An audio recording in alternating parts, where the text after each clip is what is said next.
Boquitas pintadas, Manuel Puig. 2.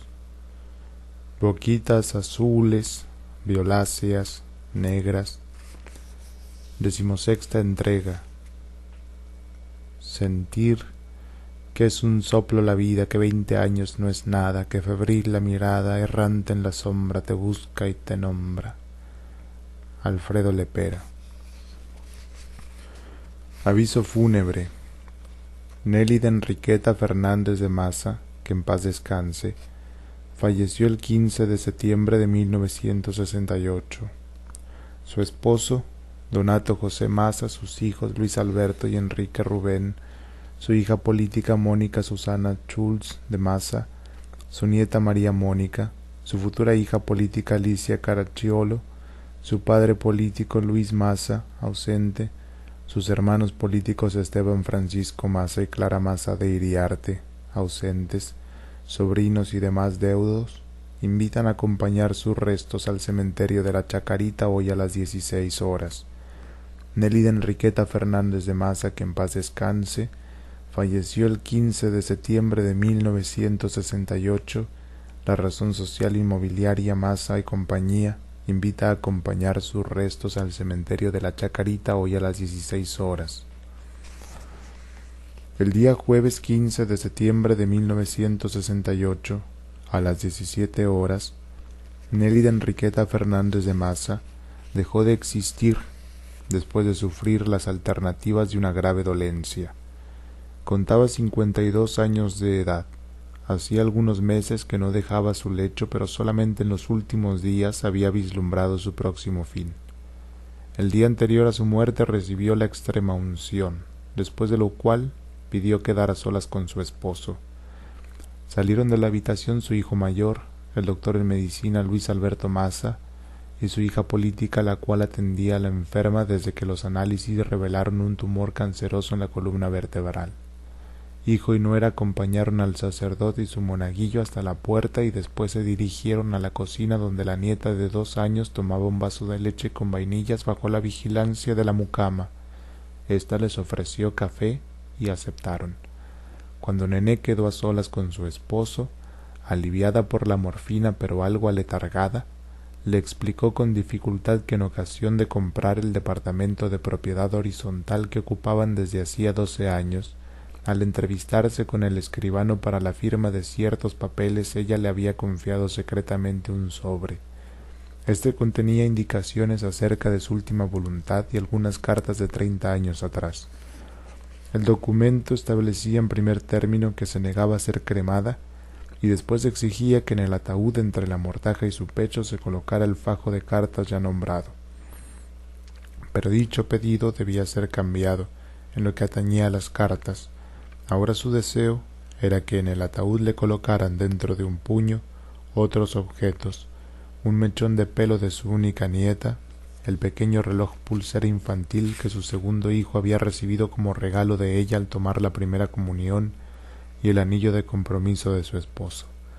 Este le preguntó por qué le quitaba el anillo, ya que sería lo único que le quedaría de ella.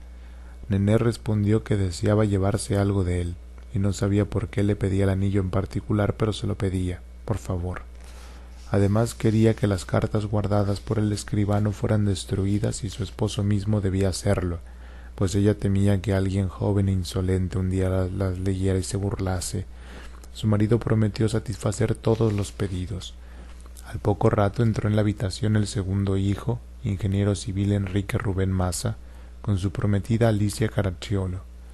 Nené repitió ante ellos su pedido del reloj pulsera por temor a que su marido lo olvidase. Después fue perdiendo paulatinamente conciencia y pidió que llamaran a su madre, muerta años atrás. No volvió a recuperar el conocimiento.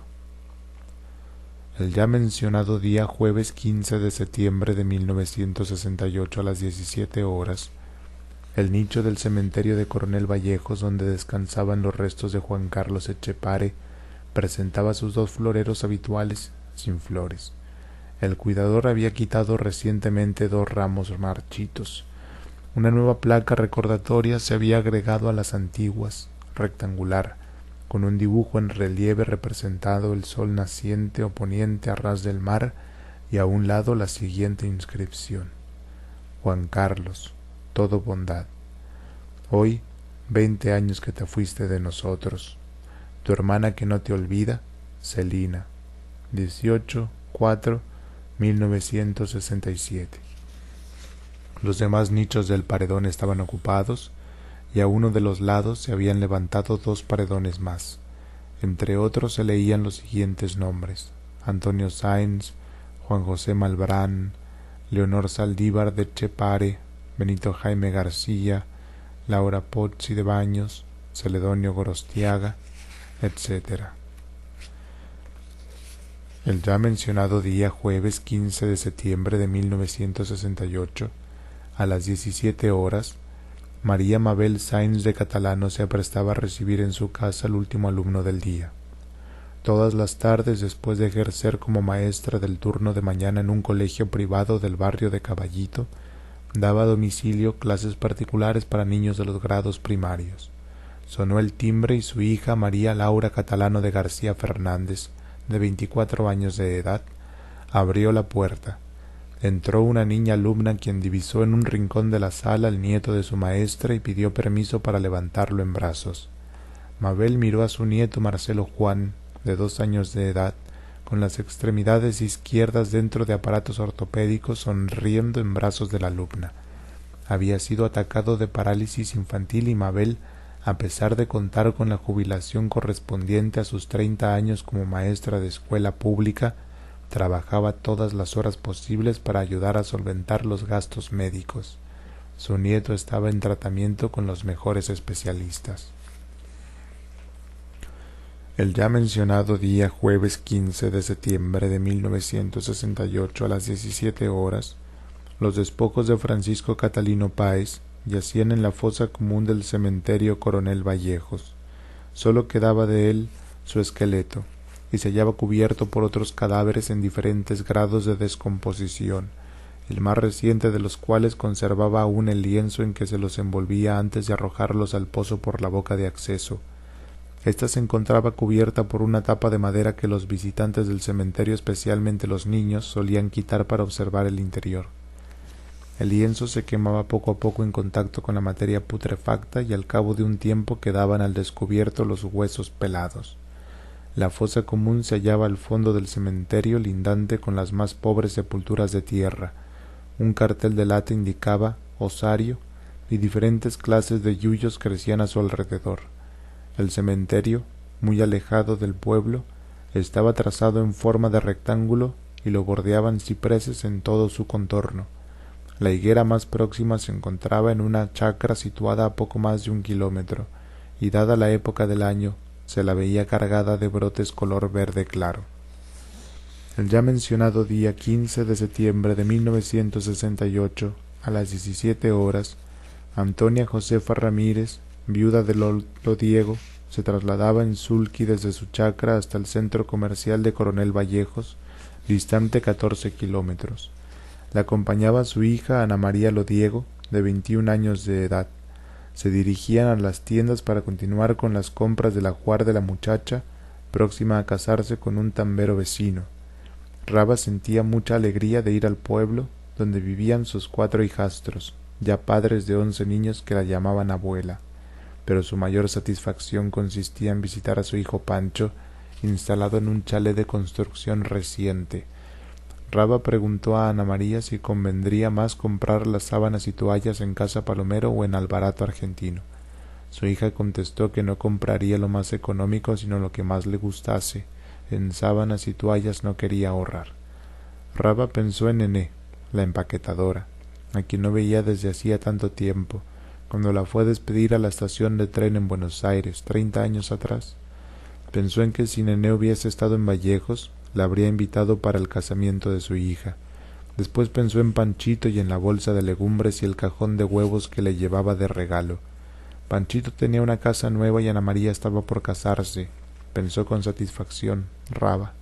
Esa noche cenarían en casa de Panchito y no sería considerada una carga porque llevaba buenos regalos. El sulky se sacudió debido a un pozo del camino. Raba miró el cajón de huevos. Su hija le reprochó haber traído tanta cantidad. Raba pensó que Ana María tenía envidia de la casa de Panchito. Todo había marchado bien desde la entrada del muchacho en ese taller mecánico. El dueño le había tomado aprecio y la hija del dueño se había enamorado de él. Claro que Panchito, considerado entre las chicas del pueblo como muy buen mozo por su físico atlético y sus grandes ojos negros, podría haber elegido como esposa a una muchacha más linda, pero la hija del dueño había resultado ser muy buena ama de casa. No era linda y tenía ese defecto en la vista, pero ninguno de los tres hermosos niños había nacido visco como la madre. La casa de Panchito había sido construida por su suegro en los fondos del solar donde se levantaba, junto a la acera, el taller mecánico. Como regalo de bodas, había sido escriturada a nombre de la pareja. De vuelta en su departamento después de la entrevista con el escribano, Donato José Maza se sentía muy cansado. La casa estaba a oscuras. La doméstica se había retirado a las 3 de la tarde como de costumbre y su hijo menor no volvería hasta más tarde. Pese a insistírselo tanto, su hijo mayor no había aceptado permanecer con su esposa e hija en la casa, como durante los últimos meses de la enfermedad de Nené. Ese primer año era el más difícil de sobrellevar, pensó el señor Maza.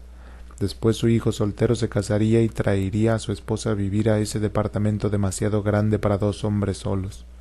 Prendió la luz de un viejo velador con pantalla de tul y se sentó en un sofá de la sala. El juego de sofás tapizado en raso francés no estaba protegido por las fundas de tela lisa color marrón. Para evitar el deterioro, Nené quitaba las fundas solamente en ocasiones especiales. Su nuera las había quitado la noche del velorio y no había vuelto a colocarlas. El señor Maza tenía en la mano un sobre. Lo abrió.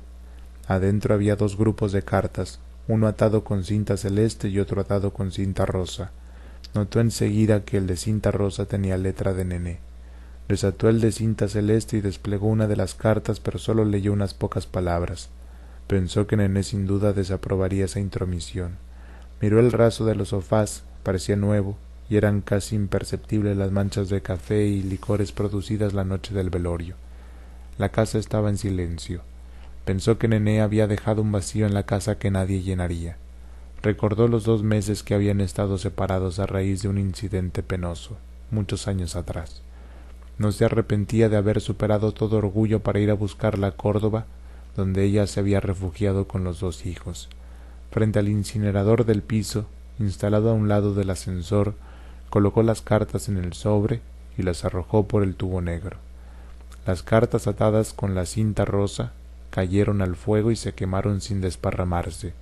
En cambio el otro grupo de cartas, sin la cinta celeste que lo uniera, se encrespaba al quemarse y se desparramaba por el horno incineratorio. Se soltaban las hojas y la llama que había de ennegrecerlas y destruirlas antes las iluminaba fugazmente. De mañana termina la semana. Que desconfiara de las rubias. ¿Qué le vas a consultar a la almohada?